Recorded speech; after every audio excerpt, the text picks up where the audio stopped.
Assalamualaikum warahmatullahi wabarakatuh.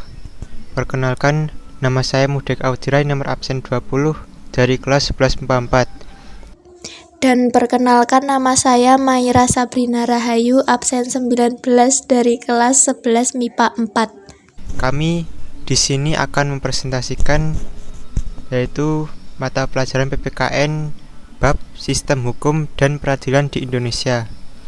Pengertian hukum. Hukum adalah peraturan yang secara resmi dianggap mengikat, yang dibuat atau ditetapkan oleh penguasa, pemerintah, atau otoritas. Profesor E.M. Myers, hukum adalah semua aturan yang mengandung pertimbangan kesusilaan ditunjukkan kepada tingkah laku manusia dalam masyarakat dan menjadi pedoman bagi penguasa negara dalam melaksanakan tugasnya. Dari pendapat S.M. Amin S.H., hukum merupakan kumpulan peraturan yang terdiri dari norma dan sanksi, dengan tujuan mewujudkan ketertiban dan pergaulan manusia. Menurut Immanuel Kant, hukum adalah segala keseluruhan syarat di mana seseorang memiliki kehendak bebas dari orang yang satu dapat menyesuaikan diri dengan kehendak bebas dari orang lain dan menuruti peraturan hukum tentang kemerdekaan. Unsur-unsur dalam pengertian hukum. Unsur-unsur dalam pengertian hukum. 1. Peraturan mengenai tingkah laku manusia dalam pergaulan masyarakat. 2. Peraturan itu diadakan oleh badan-badan resmi yang berwenang. 3. Peraturan itu bersifat memaksa. Dan 4. Adanya sanksi yang tegas terhadap pelanggaran peraturan tersebut. Tujuan hukum. Tujuan hukum adalah mengatur secara pasti hak dan kewajiban lembaga tinggi negara, semua pejabat, dan setiap warga negara. Menurut Nicholas Egbert Algra, tujuan hukum adalah menciptakan tatanan masyarakat yang tertib. 2. Menciptakan ketertiban dan keseimbangan. 3. Menegakkan fungsi-fungsi. Sementara menurut pandangan Mohtar Kusumatmadja mengemukakan bahwa tujuan pokok hukum harus menciptakan ketertiban dan tercapainya keadilan. Fungsi hukum dalam masyarakat. A. Fungsi hukum menurut Sudikno Merto Kusumo. Hukum berfungsi sebagai perlindungan kepentingan manusia agar kepentingannya terlindungi. Maka hukum seyogyanya dilaksanakan secara nyata. B. Fungsi hukum menurut Lambertus Johannes van Apeldoorn. Hukum berfungsi sebagai pengatur pergaulan hidup secara damai. Hukum menghendaki perdamaian. C. Fungsi hukum menurut Joseph Ras. Fungsi hukum dalam kehidupan masyarakat oleh Joseph Ras dibagi menjadi fungsi langsung dan tidak langsung. Fungsi hukum dalam kehidupan masyarakat itu oleh Joseph Ras dibagi menjadi fungsi langsung dan tidak langsung, yaitu fungsi langsung dari hukumnya kemudian dibedakan berdasarkan fungsi primer dan sekunder. Fungsi langsung hukum bersifat primer mencakup di dalamnya adalah pencegahan perbuatan tertentu dan mendorong dilakukannya perbuatan tertentu, penyediaan fasilitas bagi rencana-rencana privat, penyediaan jasa-jasa dan pembagian kembali barang-barang, penyelesaian perselisihan di luar jalur reguler. Sementara fungsi langsung hukum bersifat sekunder mencakup di dalamnya prosedur bagi perubahan hukum meliputi constitution making bodies, parliaments, local authorities, administrative legislation, custom, judicial lawmaking, regulation made by independent public bodies, prosedur bagi pelaksanaan hukum. Adapun fungsi tidak langsung dari hukum, termasuk memperkuat atau memperlemah kecenderungan untuk menghargai nilai-nilai moral tertentu, antara lain tentang kesucian hidup, memperkuat atau memperlemah penghargaan terhadap otoritas umum, mempengaruhi perasaan nasionalisme, dan lain-lain. Tugas hukum. Nicholas Egbert Algra juga mengemukakan tugas hukum, diantaranya adalah 1. Membagi hak dan kewajiban antar perorangan di dalam masyarakat. 2. Membagi wewenang dan mengatur cara memecah masalah hukum. 3. Memelihara kepastian hukum. Klasifikasi hukum dari bentuk. 1. Tertulis dan tidak tertulis. 2. Dari fungsi, yaitu hukum material dan hukum formal. 3. Dari wilayah berlakunya. 1. Hukum lokal, hukum nasional, dan hukum internasional.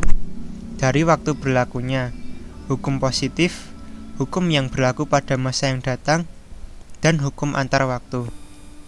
5.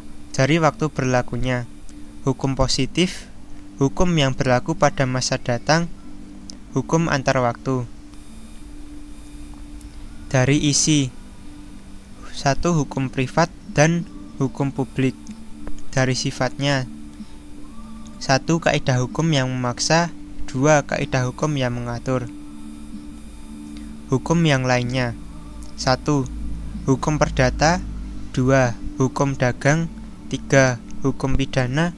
4. Hukum administrasi. Sumber hukum. Sumber hukum adalah segala yang menimbulkan aturan yang mempunyai kekuatan memaksa, yakni aturan-aturan yang pelanggarannya dikenai sanksi yang tegas dan nyata. Sumber hukum dibedakan antara sumber hukum material dan sumber hukum formal. Macam-macam sumber hukum. 1. Undang-undang. 2. Kebiasaan. 3. Jurisprudensi. 4. Traktat. 5. Doktrin. Tata urutan peraturan perundang-undangan sesuai dengan Tab MPR nomor 3 MPR 2003. Tata urutan peraturan perundang-undangan merupakan pedoman pembuatan aturan hukum di bawahnya, yang tidak boleh melawan hukum di atasnya, tidak boleh bertentangan. Tata urutan peraturan perundang-undangan Indonesia adalah sebagai berikut. 1. Undang-Undang Dasar 1945, ini yang tertinggi. 2. Ketetapan MPR RI. 3. Undang-undang. 4. Peraturan pemerintah pengganti undang-undang atau Perpu. 5. Peraturan pemerintah. 6. Keputusan presiden. Dan 7. Peraturan daerah. Sistem peradilan nasional. Peradilan adalah segala sesuatu yang berkaitan dengan perkara peradilan, yang meliputi lembaga-lembaga peradilan dan proses-proses peradilan. Tugas pokok lembaga peradilan adalah menerima, memeriksa, mengadili, dan menyelesaikan perkara-perkara yang diadukan atau diajukan. Komponen sistem peradilan ada 4, yaitu 1. Materi hukum. 2. Prosedur peradilan. 3. Budaya hukum. 4. Hierarki kelembagaan peradilan. Alat kelengkapan peradilan ada 4, yaitu 1. Kejaksaan. 2. Kepolisian. 3. Kehakiman.